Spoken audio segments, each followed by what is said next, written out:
Oi, gente, voltei pra gente continuar nosso papo sobre psicologia e mediunidade, né? Usando aquele livrinho magnífico que se chama Psicologia e Mediunidade. Bom, a continuação é a seguinte. Ele fala sobre a subjetividade do mediúnico. Então, vamos continuar nossa leitura.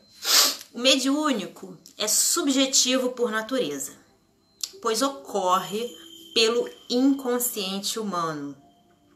Não pertence à consciência, muito embora deva tornar-se consciente para o crescimento humano. Sua objetividade deverá ser colocada a serviço do ser humano em sua busca pela felicidade. Por mais que sejamos preconceituosos com a mediunidade, considerando-a produto religioso ou fruto de crendice popular, ela interfere intensamente no estado psíquico e emocional do ser humano. Não é ela uma faculdade extra-humana, nem tampouco adquirida exclusivamente no exercício de práticas transcendentes e místicas, pois sua aquisição é fruto do desenvolvimento da consciência nos milênios de evolução da espécie. Ela se estruturou no ser humano a partir de seu contato com a morte como fenômeno não controlável e catalisador de acesso ao inconsciente, tanto para aquele que desencarna, como também para os seus que ficaram. A mediunidade é uma aquisição evolutiva do espírito em face de seu refinamento, possibilitando perceber uma dimensão energética acima da vibração típica do corpo físico. Ela permite uma comunicação entre seres através do perispírito em frequências que superam aquela que ocorre com os sentidos físicos por meio dos centros cerebrais.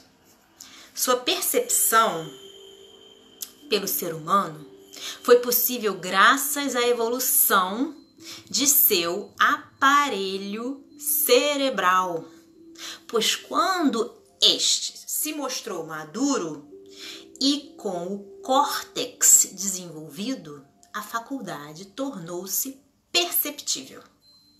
Seu alcance é maior do que aquele que usualmente se observa na prática da desobsessão.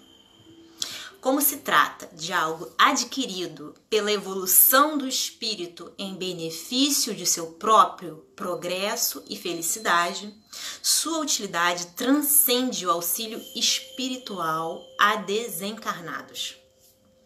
Como tudo o que é adquirido pelo espírito em evolução, sua estruturação se localiza no perispírito, instrumento com o qual foram adquiridas e desenvolvidas,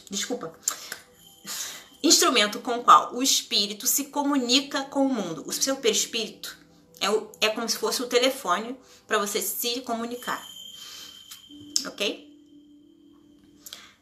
Com o mundo, com o universo.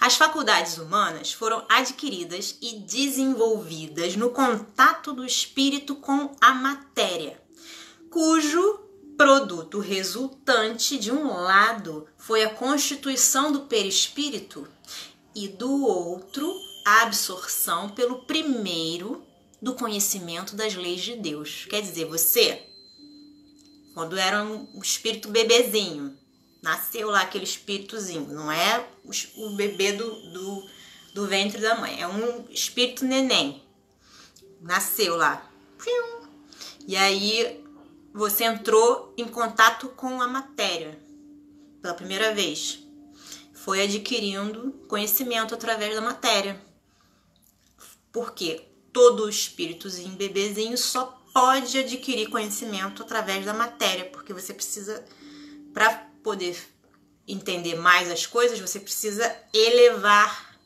o seu espírito, o seu conhecimento. E é só com experiência que você melhora.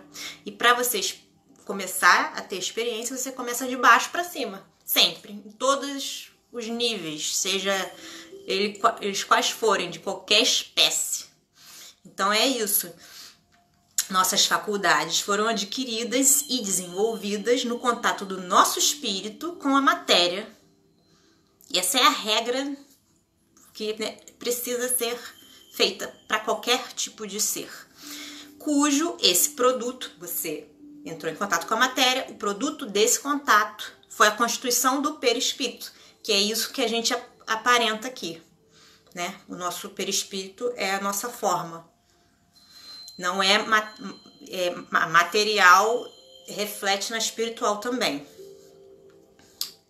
Então, os estudos de Allan Kardec, principalmente aqueles constantes em O Livro dos Médiuns, proporcionam um olhar mais objetivo e crítico sobre a mediunidade, tornando-a perceptível aos meios intelectuais. Isso por si só não a tornou popular ou esgotou seu estudo e sua compreensão. Estudos mais aprofundados, bem como sua constante utilização, a tornarão um importante meio de comunicação do ser humano. A mediunidade é faculdade humana e deve ser utilizada para a felicidade do ser encarnado ou do desencarnado. Seu não uso promove atrofia e limitações evolutivas. Quando digo uso, não me refiro àquele decorrente da prática espírita, de utilidade óbvia, porém, mais a ampla aplicação na vida em geral, principalmente nas ricas relações humanas. Sua não utilização pode ser comparada à atrofia decorrente do não uso das asas que fez surgir espécies de aves de voo baixo e limitado, como os pavões, incomparavelmente belos, mas cujos apêndices lhe servem mais como enfeites. As práticas místicas e ritualísticas de povos primitivos, nas quais o fenômeno mediúnico era referenciado, revelam a força psíquica da mediunidade que atravessa os séculos, com a mesma atratividade. Os metapsiquistas e parapsicólogos do passado se ocuparam e se ocupam em demonstrar a veracidade do fenômeno mediúnico, enquanto que os espíritas de hoje lhe mostram o alcance a serviço do bem-estar dos médiuns e na prática da caridade aos desencarnados. Ir além disso, que é necessário, é disseminar o uso da mediunidade na vida prática do ser humano sem torná-la instrumento de degradação dos valores morais já conquistados. O ser humano jamais poderá viver sem esta excelente faculdade inerente à sua atual condição: estar conectado à matéria pelo perispírito. Sua utilização representa um degrau acima na evolução espiritual. Sua utilização, e é fundamental para o desenvolvimento psicológico do indivíduo. Sem seu uso, não se avançará muito na evolução. Por outro lado, o uso que fará dessa faculdade permitirá que avance na escala evolutiva, desatrelando-se da forma transcendente da matéria bruta. Da mesma forma que outrora o réptil alcançou o voo na condição de ave portadora de asas, para gozar de sua natural liberdade. As polaridades da evolução material e intelectual são extremos que revelam entre si um espectro muito largo de possibilidades evolutivas. Entre elas, as polaridades existem, que significa essas polaridades, existem processos a se desenvolverem para que alcancem níveis evolutivos superiores. Um deles é o desenvolvimento e o uso da mediunidade. O exercício da mediunidade não é um ato que pertence ao espírito desencarnado. A mediunidade pertence ao médium, que, embora não seja autor do fenômeno que porventura se produza, pode, às vezes, sob certas condições, provocá-lo. A educação da faculdade é responsabilidade do médium, que deve colocá-la a serviço de situações que transcendem a da ajuda a desencarnados necessitados de esclarecimentos. A mediunidade é mais do que uma faculdade para a desobsessão de espíritos. É uma janela do espírito para as dimensões existenciais do universo. A consciência, por parte do médium, de que é portador da faculdade mediúnica, contribui para seu desenvolvimento em face da permanente ligação que ela favorece com o espiritual. É essa consciência que o fará educá-la a serviço de sua realização pessoal. Por enquanto, usamos a mediunidade como instrumento para a obtenção de algum favor proveniente das forças espirituais. Ainda a usamos numa relação de troca. Queremos com ela obter alguma vantagem sobre algo com o qual não sabemos lidar objetivamente. Muitas vezes, estabelecemos uma relação com os espíritos como o fazemos com Deus. Atribuímos a eles um certo poder divinatório de tudo fazer em nosso favor. Nem sempre o conseguem. Bom quando fazem, porém, independente do resultado pedido, isso demonstra que os colocamos num certo lugar de detentores do poder e a nós de eternos pedintes. Eles são pessoas, nada mais do que isso. A cultura mística de reverenciar os espíritos favorece uma relação subserviente e desigual, depreciando a mediunidade. Se de um lado malbaratamos a mediunidade, estimulando seu uso exclusivamente na esfera institucional, do outro, em face de ser a mente humana por demais complexa, a psicologia vem negando com veemência a possibilidade das comunicações mediúnicas. Porém, quanto mais o conhecimento avança, mais se desprende o véu da ignorância quanto aos intricados processos psíquicos.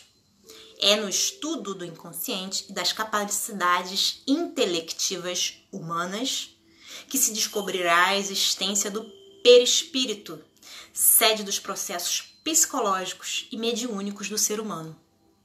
Isolar o mediúnico do anímico psicológico, por enquanto, é querer separar a água do vinho. Eles são intimamente ligados numa feliz interdependência. A mediunidade é uma faculdade tão subjetiva que não nos damos conta da gama de fenômenos que só ocorrem por conta de sua existência. Por exemplo, as ligações amorosas entre os espíritos encarnados e desencarnados também ocorrem pelas vias da mediunidade, sem que, na maioria dos casos, eles se deem conta. Da mesma forma, as transmissões de saber e de sentimentos ocorrem pela faculdade mediúnica que as criaturas possuem. Será sempre um desafio ao ser humano transcender sua materialidade. Por muito tempo, buscará em seu corpo e de acordo com paradigmas enraizados nas estruturas cerebrais explicações para o psiquismo humano. A linha divisória entre o que é material e o que é espiritual inexiste. Mesmo aqueles que se encontram desligados do corpo físico têm dificuldade em estabelecer a diferença entre uma dimensão e outra. Bom, gente, por enquanto eu fico por aqui. Espero que vocês estejam gostando da leitura tanto quanto eu. Um beijo, até a próxima. Tchau, tchau.